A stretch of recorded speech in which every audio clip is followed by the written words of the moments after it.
Hi, everybody. Welcome to my homestead and welcome to my channel. My name is Jared.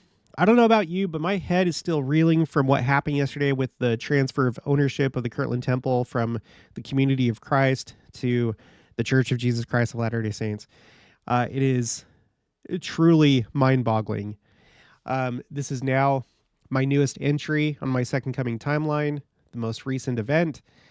And who would have thought, at the beginning of the year, I felt like this year was going to be special. There was a lot of reason to believe that, but I can't say that I saw this coming. We had talked about the possibility of this happening, maybe not this year, but we've been watching the financials of the Community of Christ and how they've talked about selling historic assets and stuff like that. And so we thought that it may happen at some point, but I was not prepared for yesterday. It came as a complete surprise and a shock, and it's coming at a very interesting time. For the last couple months, we've been looking at this time frame right now, like March and April. A lot of things seem to be pointing to this moment in time. And here we have the Kirtland Temple back in our possession, which is so surreal because I was born a member of the church, and my entire life it just felt like the status quo would remain forever or until the millennium. So it's like a dream right now. It's kind of unbelievable to think that we have this temple again. And I tend to think that it's a very, very, very significant milestone and a sign of the times, and it's coming at a very interesting time. So, in fact, just a quick little tangent. I was watching this video. I'm going to put this in the description box below. Israel braces for Ramadan violence. This is a really good video, which should help you understand what we might be in for starting in a few days here. Today is the 6th, and so just in like 5 days, on the 11th, that's when Ramadan is going to start, and Iran and Hezbollah are really trying to ramp up, trying to rile people up for violence. And we did a video talking about how they're looking at this as the second phase of the war that started on October 7th. And if you watch this video, like, you may get a better sense than what I could explain of like how serious this is and how things are probably really going to kick off in just a few days here and over the next month or two.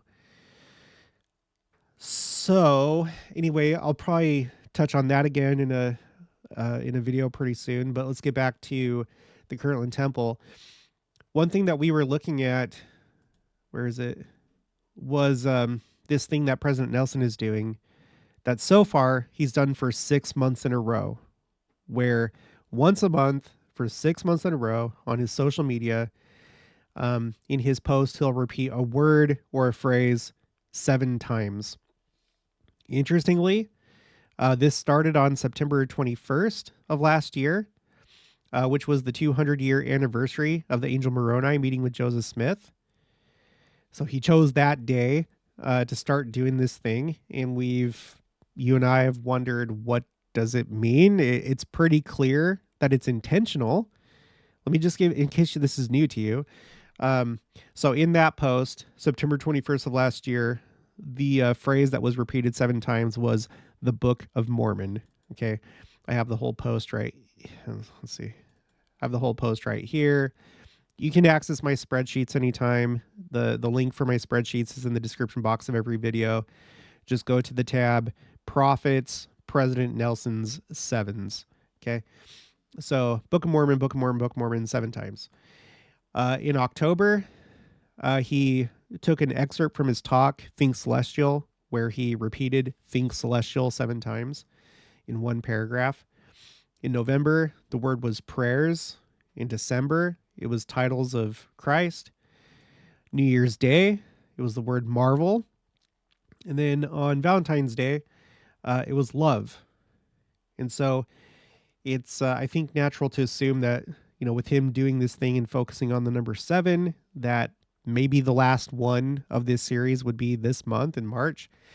And as of right now, He hasn't posted anything for March. The last one is from Valentine's Day, but we're probably going to see that pretty soon. Maybe even today. I don't know. Especially given what just happened yesterday, that we now own the Kirtland Temple. I wouldn't be surprised if the post was about the Kirtland Temple. But so this series of 7, it ends with March. Here we are. We're in March. And we were thinking, is this actually like pointing to April? Maybe April. It's intentionally the 8th month because the number 8 typically symbolizes a new beginning, the start of a new cycle. It still could be, but it makes me wonder if he was doing this to kind of point to this month with the purchase or the transfer of ownership of the Kirtland Temple. I don't know, but that fits pretty well. We're just going to have to wait and see what else happens. So we have that. And then on my phrase tracker, let me explain this in case you're new to this. I got a lot of new subscribers both yesterday and just recently in general.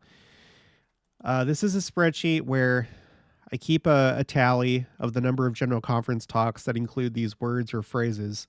So for Kirtland Temple, in column F right here, there were 4 general conference talks that included the Kirtland Temple.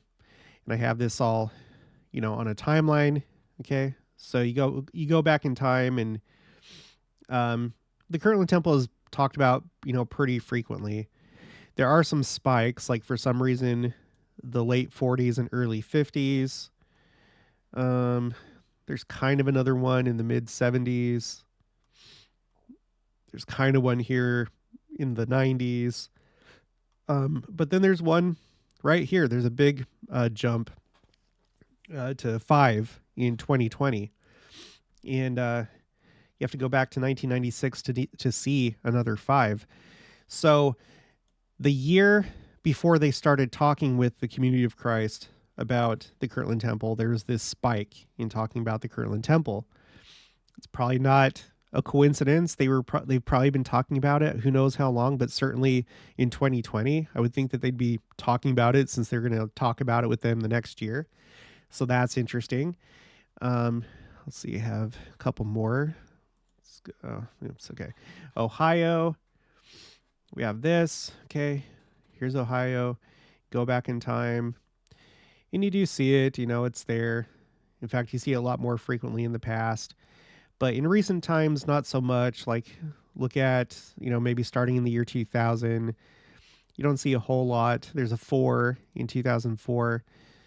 But then the next big bump is in the year 2020. And in the next couple of years after that. So it's not really like too dramatic, but you can see how maybe these kind of go together. How they were thinking about this and talking about this. Probably more dramatic is Elijah. I mean, if you just look at the colors there, you have a whopping 8 in the year 2020.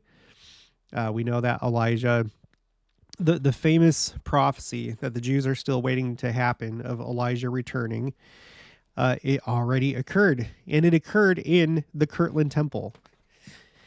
Just another reason why the temple is so important. We've already talked about how Christ appeared there, Elijah, Elias, and Moses. But if you just focus in on Elijah, that's something, again, that the Jews are specifically, they're looking forward to that day. And I think, other Christians are too. I'm sure there's a whole plethora of theories of Elijah returning. I think a lot of Christians think that he's going to be one of the 2 prophets. But we have this unique knowledge and valuable knowledge that he did return. And he returned on the day of first fruits, Easter. It was in that year, both on the Hebrew calendar and our calendar, Easter and first fruits were on the same day. That's not always the case. Sometimes it is, sometimes it's not. But in that year it was. He came on first fruits to the Kirtland Temple. So, okay, so you put all this together, Elijah, Ohio, Kirtland Temple. And then I just wanted to throw this one in there as well. Second coming, right, with 12. And you have to go back. I can't remember what this one.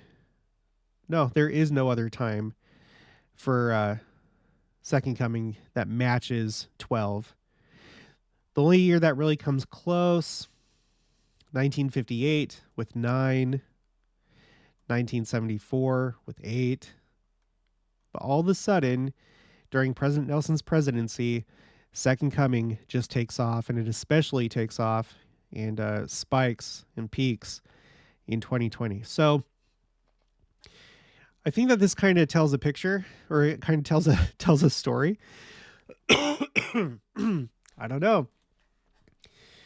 So it kind of makes you wonder when you see spikes like this for certain topics. It makes you think, well, maybe it's going to turn out like it did for the Kirtland Temple. Maybe we have things in the near future that we already have indications of. So, for example, I'm really interested in this one. Jerusalem in 2023, 12 times. You have to go all the way back to 2005 to see 12 again.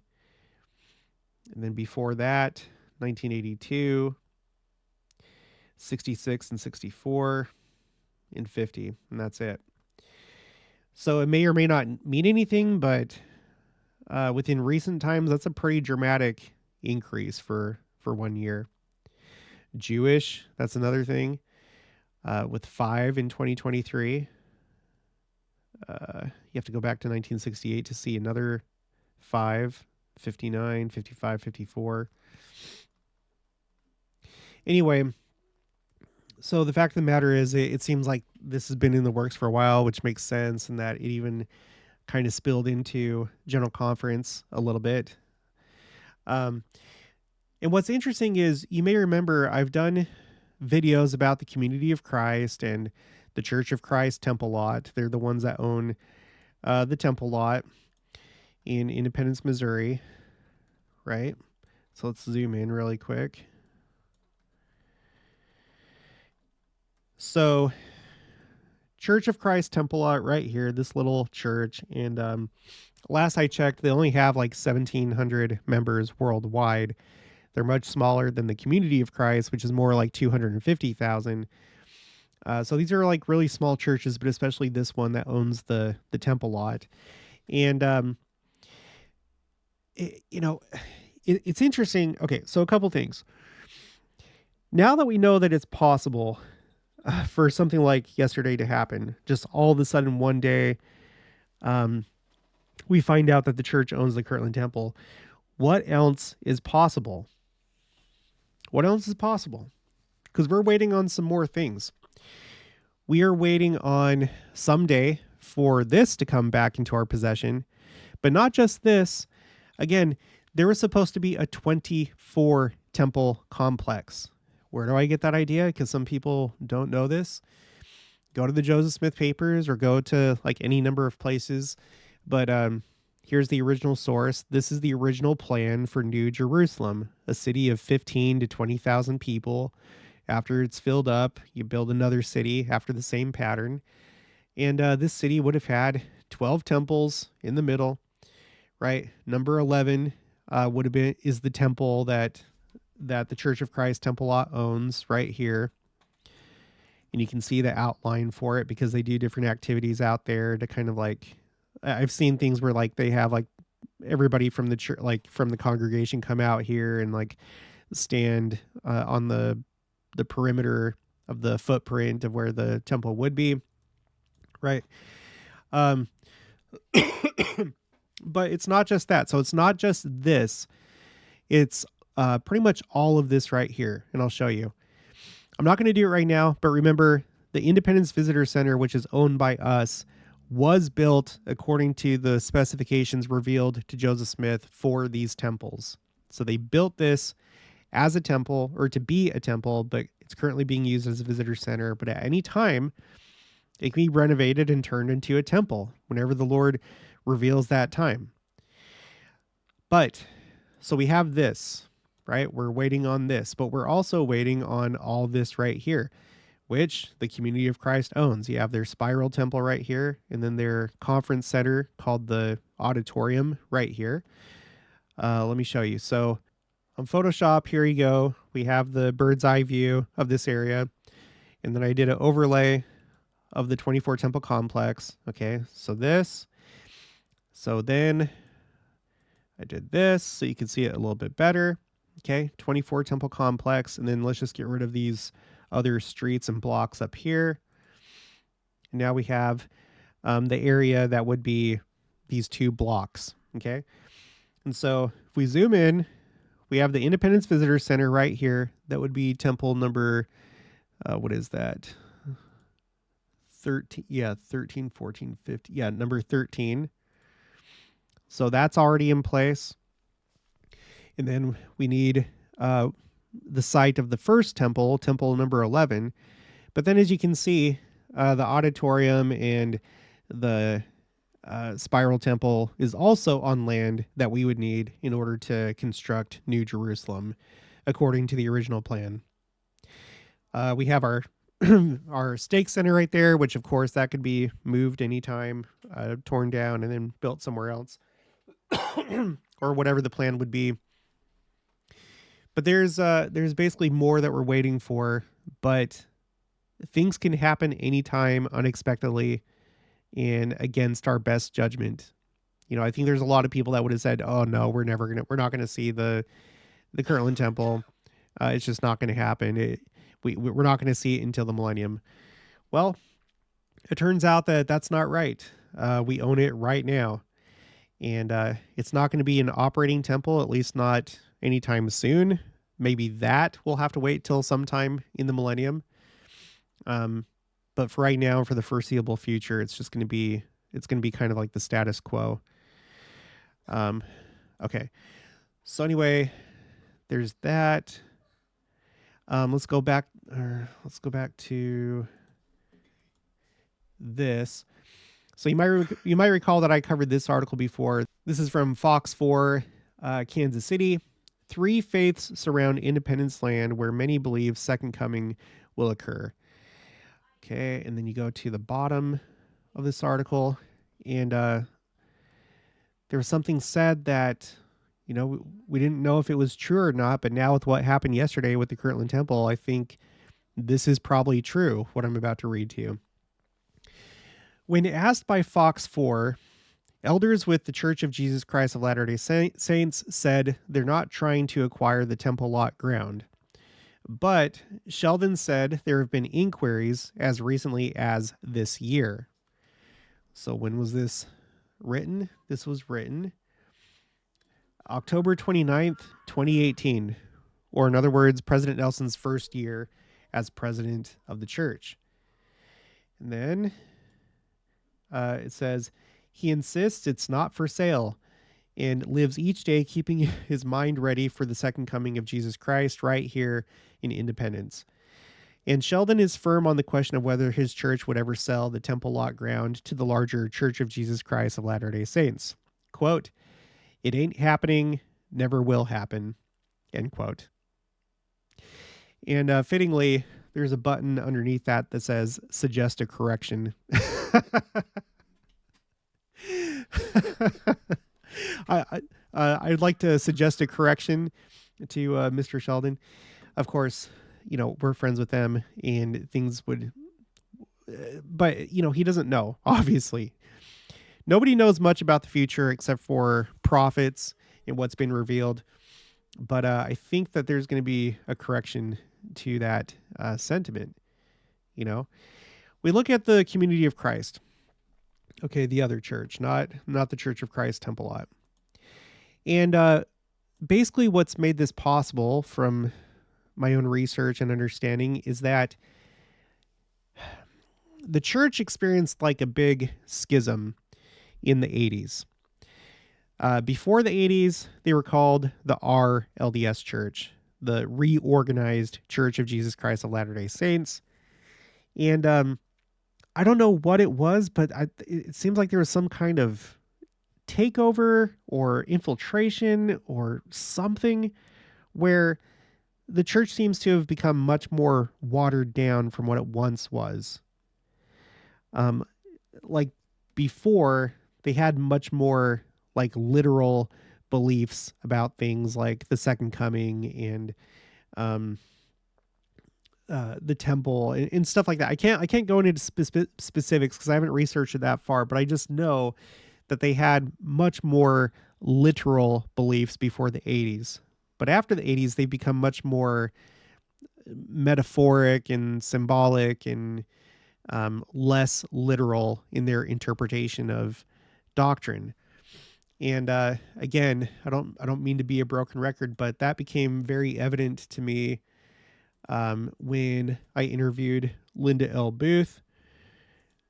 She's retired, but she was the president of the Council of the 12 Apostles for Community of Christ. I would encourage you to watch that interview because it'll give you a sense for who they are now. And from what I can tell, what happened was the people that held on to those original beliefs and dogmas and literal interpretations of things, they broke off, but they didn't break off into like a cohesive, like into like one denomination. Like they're like a cluster of different congregations, and there's kind of like a loose, kind of like federation of them, and they meet sometimes, but they're not really like unified. I think it's let's see, RLDS branches. It's like something like that. Yeah, restoration. Yeah, RLDS restoration branches. I believe that's it. Like there were a bunch of different offshoots, but like the biggest like group is this. Restoration Branches movement is a Christian Latter-day Saint religious sect which was formed in the 1980s by members of the RLDS Church in reaction against the events of the RLDS 1984 World Conference. Yeah, so basically what happened was, I think that was like a key moment as far as us getting the Kirtland Temple, because the Kirtland Temple doesn't seem to mean much to the current community of Christ because they don't really see the same purpose of temples that we do. When I was talking to Linda, and I asked her about the temple and what its significance is, like she just kind of gave me, frankly, like a very ambiguous answer that it's basically just like a beacon of hope. That's what like the temples are to them. And we talked about the Kirtland Temple, and she's just kind of like, oh yeah, it's just kind of used as a museum. She said something like that, but she didn't like place much importance on it. Now, I don't know, maybe those earlier or those other people that broke off in the 80s, maybe they saw more significance to it. But now that they're not around, if they're the ones that would have fought to keep it in the church, they're not there anymore, you know? And I think because of that, that's what made this possible. And interestingly, because they've become more watered down, and it seems like they've adopted a lot of the philosophies of men. They've become, you know, they march to the same drum as all these companies and other churches, where now the focus is on things like social justice and the environment and, you know, that agenda. They've basically gone that way. And so if you're part of this church, you know, why would you have much incentive to keep commandments like paying tithing when it's not really emphasized that much? It's like, you don't need to pay tithing to go to the temple, or, you know, there's less emphasis on those kind of commandments and more emphasis on doing service in the community and planting trees, or bringing peace to the world, you know? So I think there's a lot that's like led up to this moment where there was the schism. They became watered down, and they're going a completely different way than what they did before. And so it's like, Kirtland Temple, that never really mattered a whole lot anyway. It mattered more to those people that are part of the restoration branches, and we're in dire straits. So let's just sell it, and then we'll continue with, you know, what we're doing. So, Will something similar happen with the Church of Christ Temple lot? I have no idea, but anything's possible. We'll have to wait and see. Anything is possible. Was there anything else that I wanted to cover in this one? Yeah, let me just read a couple things. Another couple things that I thought about. Some quotes from President Nelson. This is on my quotes second coming spreadsheet. Okay. So we're going to do this in chronological order. This first one comes from the April 2018 General Conference, a talk called Revelation for the Church, Revelation for Our Lives by President Nelson. He says, our Savior and Redeemer, Jesus Christ, will perform some of his mightiest works between now and when he comes again. We will see miraculous indications that God the Father and his Son, Jesus Christ, preside over this church in majesty and glory. And, it doesn't seem that refers to any one thing, but I think that you could probably include the Kirtland Temple in this statement. This is a pretty mighty work that happened and a miracle that we just saw. Okay, the next one, this is from November 1st, 2018. This is a social media post. Okay, he says, this is a global ministry. We are prophets for the whole world, to all God's children, not just members of the church. So on this tour, we talk to people in 5 different countries. If there are 200 or more countries in this world, 5 is such a small drop in the bucket. We'll get around, but we'll still miss more than we'll touch. But we'll try. We won't give up just because it's a big job. We're just at the exponential phase of growth. And it will continue. The Lord has said, I will hasten my work in its time, and he makes good on his promises. My dear friends, we are witnesses to the process of restoration. Again, I think that can be used to include the Kirtland Temple. It's been restored to the church, to its rightful owner. And I really believe that in the millennium, it'll be restored to a functioning or an operational temple. Again, whether it's renovated into the type of temples that we have now, I kind of doubt that. But I think that we're going to have more, we're going to have different temples than what we do right now. Again, the 24 temple complex, all these temples had different functions.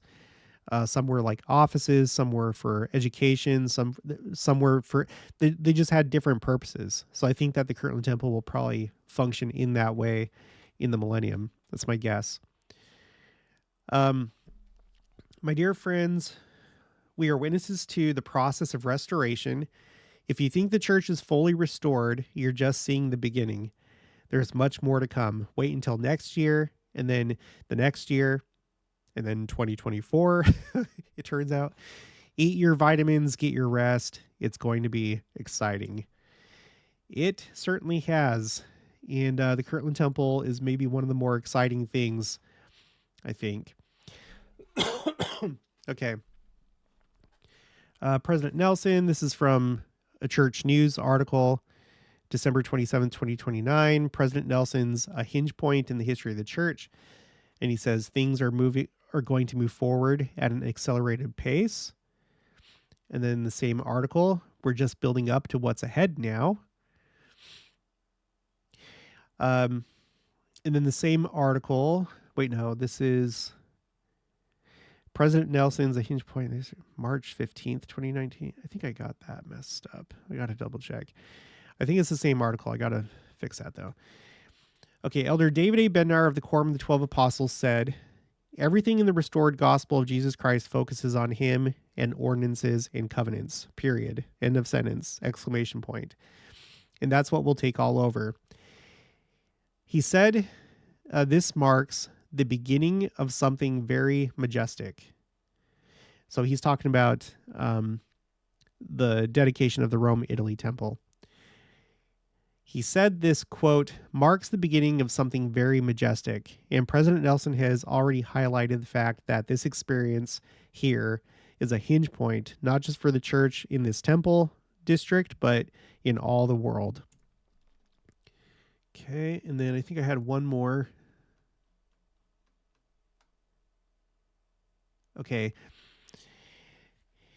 And this is a similar thing to what we read at the beginning. This is the October 2022 General Conference, Overcome the World and Find Rest by President Nelson. But my dear brothers and sisters, so many wonderful things are ahead. In coming days, we will see the greatest manifestations of the Savior's power the world has ever seen. Between now and the time he returns with power and great glory, he will bestow countless privileges, blessings, and miracles upon the faithful.